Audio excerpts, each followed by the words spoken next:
Hello everyone, welcome back to The Artist Way. Last week I was 1 day late posting, and this week I'll be 2 days late posting because I am filming this on Monday instead of uploading it on Sunday. And this is because I haven't balanced out time for myself as much as I wanted to. It even got worse in the way that I have been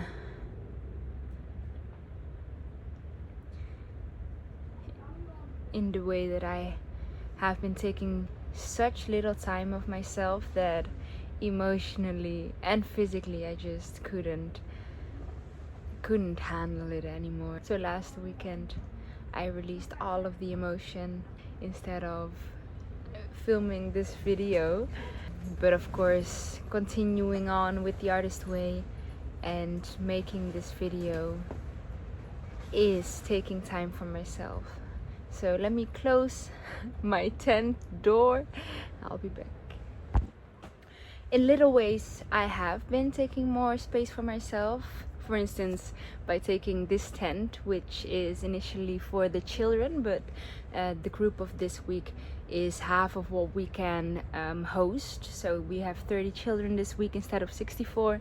So there is way more opportunity for me to work on my own hobbies, but sometimes it's still hard, right? You find a lot of ways or excuses not to. This morning I started with doing a bit of yoga and sitting in stillness for a moment before stepping outside and entering this little community. And just now I finished my morning pages of the day, the first of the week as well, and I immediately feel way more centered in myself than thinking of expectations of the people around me or even their feelings. And so that's a good start of this week. So let me just dive in and read some of the highlights. Before I start with the highlights, let me introduce this week. Recovering a sense of strength. We're already at week 8, so only 1 month to go, just like this surf camp. This week tackles another major creative block: time. You will explore the ways in which you have used your perception of time to preclude taking creative risks. You will identify immediate and practical changes you can make in your current life. You will excavate the early conditioning that may have encouraged you to settle for far less than you desire creatively. Yeah, it's a good topic for me right now, right? Time. So let's start by a quote from one of our favorite scientists, Albert Einstein. He says, "Imagination is more important than knowledge," which might seem paradoxical within science, because a lot of sciencey people or people who love to hold on onto science more tightly than on faith or belief or spirituality or religion. They tend to use science as facts, which they of course are, but science is there to research on more expansion of the knowledge we already have. Science is not set in stone yet. That's exactly what science does. It creates probabilities, opportunities. In quantum physics, there's a lot of talk about probability, and it's still science. I have been talking to a crew member here because he studies physics, and I tend to look at life more from a philosophical point of view. And we both agree on the fact that physics and science, that you need a lot of philosophy as well to understand or to create perceptions of what you're researching. So it often goes hand in hand with each other, and I think Albert Einstein says the same exact thing. Without imagination, What is knowledge? How do you even get to knowledge if you can't first imagine for things to be found out? This chapter really scratched an itch for me, as I have been daydreaming for years now on how I would like to see the educational system improve, because I have been seeing a lot of faults, and I've been exploring ideas around education because I want to have a different or new system if I were to have children. So within this chapter it talks a lot about what I have been focusing on a lot as well, surrounding these topics. It took more years and more teaching for me to realize that academia harbors a far more subtle and deadly foe to the creative spirit. Outright hostility, after all, can be encountered. Far more dangerous, far more soul-chilling is the subtle discounting that may numb student creativity in the academic grove. Creativity cannot be comfortably quantified in intellectual terms. By its very nature, creativity eschews such containment. In a university where the intellectual life is built upon the art of criticizing, on deconstructing a creative work, the art of creation itself, the art of creative construction, meets with scanty support, understanding, or approval. To be blunt, most academics know how to take something apart, but not how to assemble it. It is not my argument that the world of academia be turned into an exalted artist studio. It is, however, my point that artists attempting to exist, grow, even flourish within that milieu recognize that the entire thrust of intellectualism runs counter to the creative impulse. For an artist to become overly cerebral is to become crippled. This is not to say that artists lack rigor. Rather, that artistic rigor is grounded differently than intellectual life usually admits. As a teacher, it has been my sad experience that many talented creatives were daunted early and unfairly by their inability to conform to a norm that was not their own. Yeah, I think I also said this in maybe week 1 of The Artist Way. How is it possible that in the Western world we grade art classes, that we grade the art that the students create? I think it cripples artists, and I think I have been crippled my whole life because I was focused on my cerebral development only. I was told once I only needed this one time that my father told me that my sisters were the creative ones and I was the one who should use her brain. And just that one time that the person I looked up to told me that, it crippled me in the way that I thought I could get more and more validation by focusing on my intellect and not pursuing art at all, because where would it lead anyways? It's not even about becoming an artist, and that's what Julia Cameron talks about later in this chapter. It's the being an artist. It's the small acts every day that make you an artist, that the small creative things you can do every day. It's not the same as intellectual pursuits at all. It is a way different playing field. Nurturing the artist in ourselves is literally the same as nurturing our inner child, because our inner child just wants to play, and that's exactly what our artist wants to do as well. The artist inside of us doesn't want to think about it. She or he just wants to do. I have been neglecting my inner child for the last couple of days, weeks maybe, and I have felt it because she cried. And that's okay too. Crying is not a sign of weakness. It actually is just me telling myself, hey, can you please acknowledge me? Can we do something together? So here we are. Another part of the chapter talks a lot about how you should acknowledge artistic losses, and that mourning those are really important for furthering your artistic development, because if you just bypass them and pretend nothing happened, you neglect a part of yourself too. Every loss must always be viewed as a potential gain. It's all in framing. And I think that's what I've been saying in all my videos and in all my TikToks and in life generally. It's all about perspective. Framing, as she uses. Every end is a beginning. We know that, but we tend to forget it. Struck by loss, we focus understandably on what we leave behind. We need to focus on what lies ahead.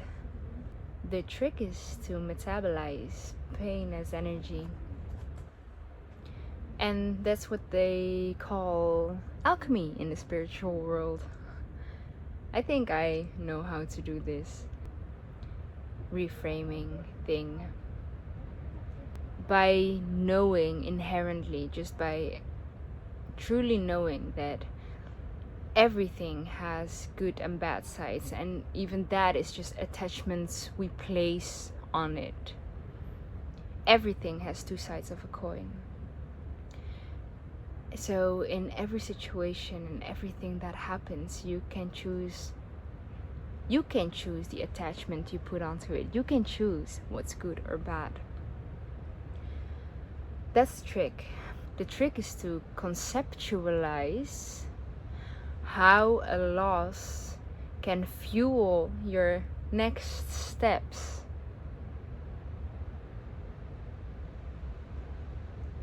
Yeah. When hit by loss, ask the right question. What's next? Instead of, why me? Oh no, why does this happen to me? No. What's the next step? Of course, sometimes you can sit in, of course you have to sit in the loss, but don't victimize yourself. Everyone experiences losses. Without losses and failed attempts and so on, you won't grow. Or you will grow really slowly. You should actually be happy with losses. No, it's not that simple, but you know? Yeah, you know. Don't let the bastards get you down. Artists who take this to heart survive and often prevail. The key here is action. Pain that is not used profitably quickly solidifies into a leaden heart, which makes any action difficult. When faced with the loss, immediately take one small action to support your artist. Even if all you are doing is buying a bunch of tulips and a sketch pad, your action says, I acknowledge you and your pain. When you're new in things or when you're hesitant in things, just treat yourself as a child. How would you treat a child? You wouldn't be rude to a child. Why are we so rude with ourselves nowadays? So strict and cold and stoic. You wouldn't be that way with children, I hope. This part of the book is about all the excuses we make to not start something creative. And one of them, besides I don't have money for that, is I'm too old for that. Which is total bullshit, of course. I'm too old for that is something we tell ourselves to save ourselves from the emotional cost of the ego deflation involved in being a beginner. Yeah, it's just ego. It's nothing more than ego. Who cares if you're too old for something? What does that even mean, being too old for something? Who decides that? And if you think you decide that, who the fuck do you think you are? I'm too old is an evasive tactic. It is always used to avoid facing fear. Now, let's look at the other side. I'll let myself try it when I'm retired. This is an interesting side trip on the same ego-saving track. I even hate that one more. I'll go travel when I'm older. I'll do this when I'm older or whatever. What if you're dead? What if you die earlier than you're retired? I mean, the retirement age is being delayed every year again and again. What if you're not vital anymore to do the things you were waiting for until you're retired? I really, if people say that, it frustrates me so much. Creativity occurs in the moment, and in the moment we are timeless. Focused on process, our creative life retains a sense of adventure. Focused on product, the same creative life can feel foolish or barren. We inherit the obsession with product and the idea that art produces finished product from our consumer-oriented society. And this is, of course, mainly focused on capitalist societies. Our use of age as a block to creative work interlocks with our toxic finished product thinking. We have set an appropriate age on certain activities. College graduation, going to med school, writing a first book. This artificial ego requirement asks us to be done when what we truly yearn for is to start something, or I'd rather say, to do something. The starting is maybe the biggest step, but we are just looking for that feeling of flow. I am struggling a lot with this. And not specifically with feeling too old to do things. I'm 25 years old and my path hasn't been ordinary, let's say that. I haven't finished studying. I don't have my bachelor's or I do have my proper juice, but not in the field that I'm now interested in. I was 18 years old, 17 years old when I started studying. So I have worked full time for 7 years already. I have felt like I was falling behind on my peers for a long time until I realized that my path was okay as well. The one is not better than the other. I would even say that my path, or the things I chose to do or not do, were more beneficial to me than just choosing out of feeling that I should and not wanting to feel left out.